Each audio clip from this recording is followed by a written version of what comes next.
he wrote a very nice 3 or 4 page article on it in the Forbes magazine, which I'm going to leave for you.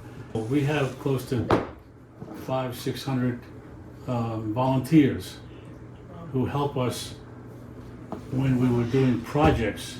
It's a handy dandy handyman. My idea at the point was I was getting ready to retire from Nestle, the chocolate company. Yeah. And I wanted to give back to the Lord all He's given me. Right. I'm one of 7 kids. And my parents raised us in New Rochelle, New York. And I grew up in a good way, let's put it that way. And I wanted to give back. And so I started this ministry, and it started to grow pretty quickly. And we've gone to a point where, we have about 1,000 people on our email list. When someone like Chris or someone else, a volunteer, finds a family that could use some financial help, and they're not going to just take it and throw it away or go out and drink with it and all that business. They're going to use it for the best of their ability with the family they have. And so what I do is I issue a blast to my subscribers. If we ask them for some donations for a family, in your case it would be you guys. What I do, we do need a more reliable car. My father just gifted us a little, we call hoopty, which is what you just saw me pull up with. But we just noticed that it's leaking. So the spot where I'm parked at now, it has a huge wet spot. And the car burns oil, so my father tells me, my dad used the car for taxiing, so he knows all the hacks to this car. And he's like, make sure you're checking the oil, everything is good. I mean, he did a little tune-up on it before he passed it over to me. And now it's leaking, I don't know what it's leaking now. So now I have to bring that to the mechanic and see what's going on with that. So if you had some cash to fix it, would that be okay? Yes. Okay. Thank you very much. I mean, I'm a single mother with 2 kids already, and then taking Gianni on is also kind of. But if you can't keep a job because of the transportation, that's an important issue. Well, it sounds like there's a car now, but it's unreliable. Right. Right. And I just got it a few weeks ago. Before that, we were without a car for about a year. Well, it's gonna be a year in November, right?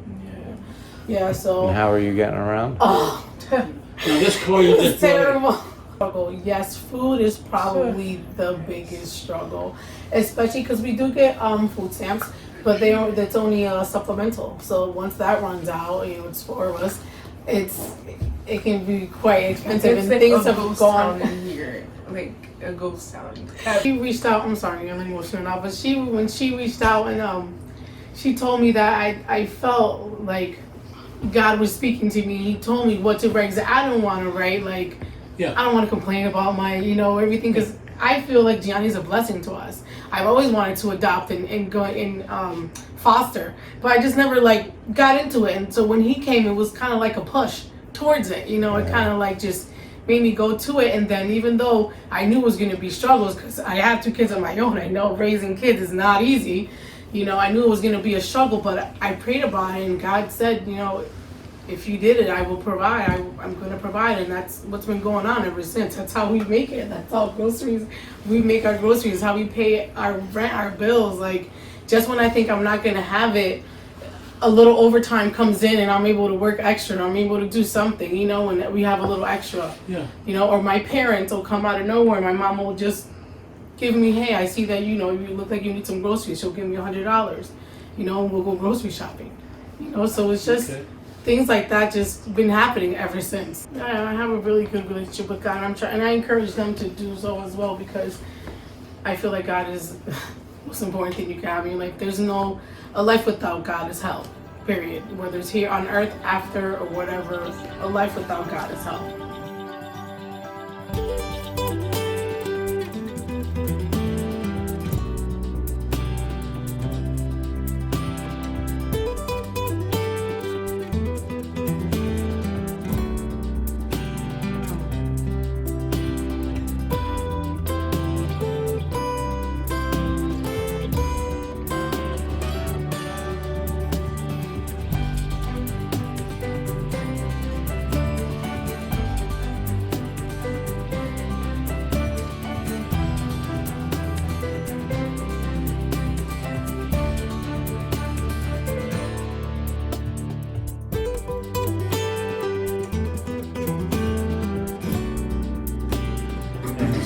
retired, I decided to start a new business. So that's what has gotten us here.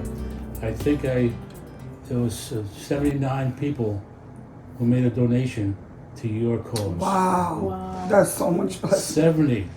Wow. Within a 3-week period. 3 weeks. We finally get the car after not having the car for so long. And then to discover all the problems with the car. After the leakage, the alternator went. But the mechanic said to get it like to where it could be like okay, it would be like $2,000 because there's so many things wrong with it. It took a $2,000. Oh, okay. Yeah, it's a really old, it's an 03 CRV. I was 3 months behind, but I was able to. I've been working double shifts for the past few weeks, and it's paid off. 1,600? Yeah. The mechanic was very honest with me. He was like, listen, he was like, I'm gonna be very honest with you. I don't think it's worth you doing that to this old vehicle because you can ditch 2,000 and then the motor can go on you next month, and then what? Okay. Because with the car, then you're able to get you'll get, It's all a your work. ducks in a row. Yeah. Exactly. He told me to put it for sale and use that towards the car too, towards the new car too. Yeah, we struggle with food too, but we make it with between the pantry and what we get. Yeah, she's one of my pantry families. Okay. So, We are very impressed with how you have taken all this in under one roof and make it work in spite of all the conditions in the world and the area here. You've done a terrific job. So this is our one way to thank you for that. And if the kids would had the money, they would have given it to you, which they didn't. So I'm going to present this to you. Do you have any questions? I'm going to present this to you. You don't owe this to us. This is yours to keep, and I hope it works and helps you out. And I'll come over to you, and I'll give you this check. Wow. You can-